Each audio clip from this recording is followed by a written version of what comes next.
Ooh, yeah. When I ask myself, so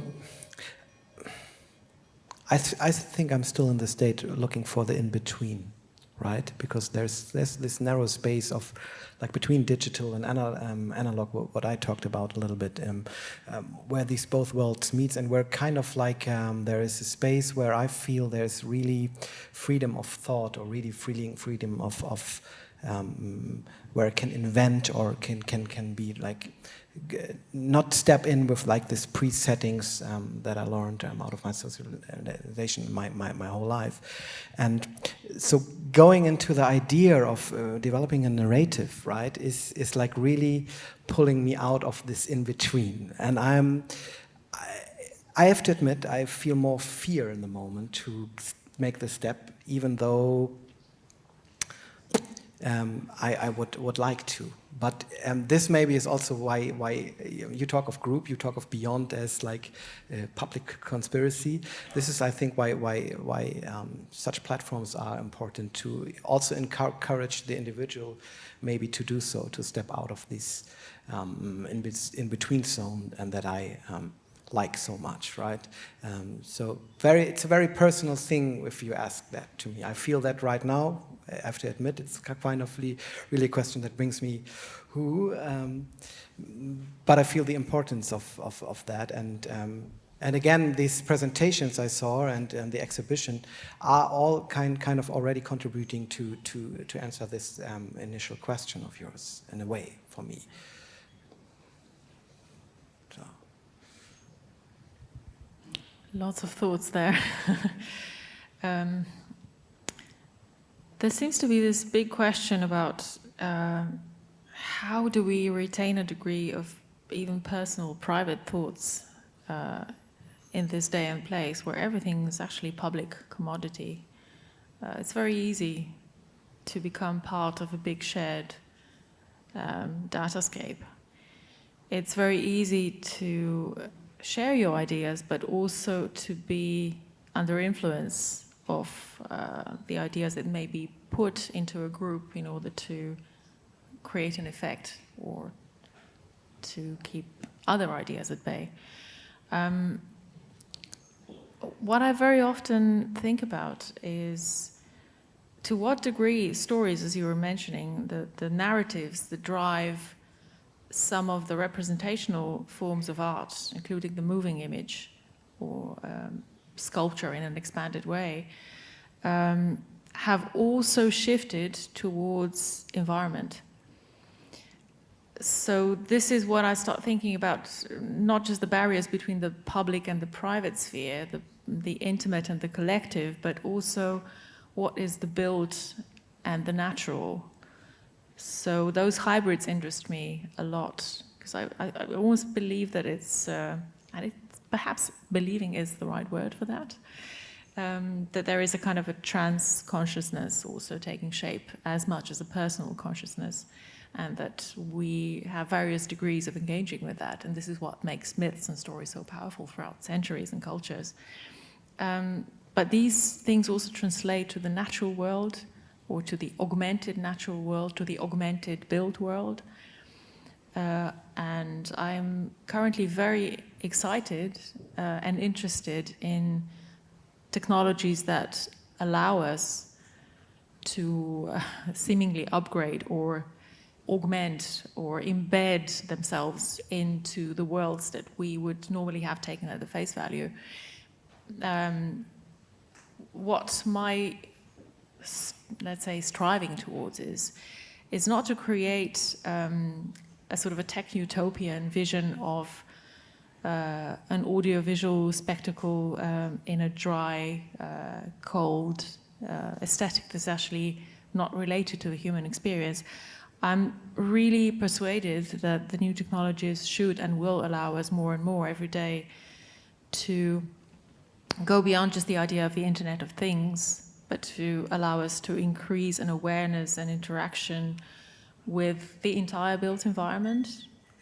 Think about a smart city, for example, datascapes that can be played out in the architectural environments, but also how to create a sense of almost magic and myth the enchanted places, the sacred places that we know from Asian traditions, that did all these things that almost sound like a description of a really cool mixed reality. And I think that this, in particular, may be our way to joining an aspect of culture, code, and nature, and using those powers of nature for providing energy, for example. Can you imagine a sculpture that actually feeds on clean energy that is also part of it and provides data and exchanges data with its environment and its users? I mean, all these things are technically completely doable. Well, my last question, I still want, because when I look around in those existing narratives and the narratives which we may see as clouds coming, as really clouds coming in the, out from the distance, I see that a real amount of people go back to old narratives, and they have not functioned before and they will not function again, but it's easier because they cannot imagine the future which is so accelerating in change. There's, of course, one narrative which kind of starts to shape. This is the Silicon Dream of Ray Kurzweil and those people who look for being immortal and to be godlike. And this is a dream which definitely not include everybody of the planet. Yeah. And when Alyosha today said how people, how his students, when they become Googles, feel like Googles. Yeah, this is, they are now part of the community which will go with Elron on Mars or with Ray Kurzweil to eternity. Yeah, but they will not think about all the new people be born in Central Africa. There's another much more communitarian story building up in the East, which is kind of using data and to create the perfect ant system, to eliminate everything which is not working in the collective. Yeah? Both of those visions don't feel good for me. And I think but they take shape in reality. So, I mean, I sometimes wonder when I look at Silicon Valley, they have this narrative, right? And I sometimes wonder if they are an advantage because they have a narrative, or that we are an advantage that we don't have, still don't have any, you know. I hope so. Because I recently saw somebody talk, and he was like really on the core of Silicon Valley, and I was only shaking, everything was shaking inside of me, because it was really strange ideology he was following, and I couldn't relate to that in any point, and it's definitely so that this is exclusive and it's a certain elite that is building this whole worldview around themselves. And so this is also my fear stepping into this question, and I'm really torn here, right? And so this is also why I'm struggling about words, because I don't know where I should position myself within this question, following, you know. Maybe we are an advantage because we do it. I like the arts, as I said, because they're careful, in a way. You know, doing like steps and that are more tiny. You know. Well, something that's also worried me a long time is the assumption, which one could, sitting in Singapore, I think about it as a Western assumption, but maybe it's not just Western, that the technology, it's implicit, that it's going to provide somebody with omniscience, omnipotence, and immortality. Those three things. And that's, I'm assuming we're all included, but I know it's not going to be inclusive unless, we identify it and do something about it. And maybe that's the alternative narrative. That's part of it, being conscious of it, being conscious of the unconscious things. I don't mean unconscionable, but also that.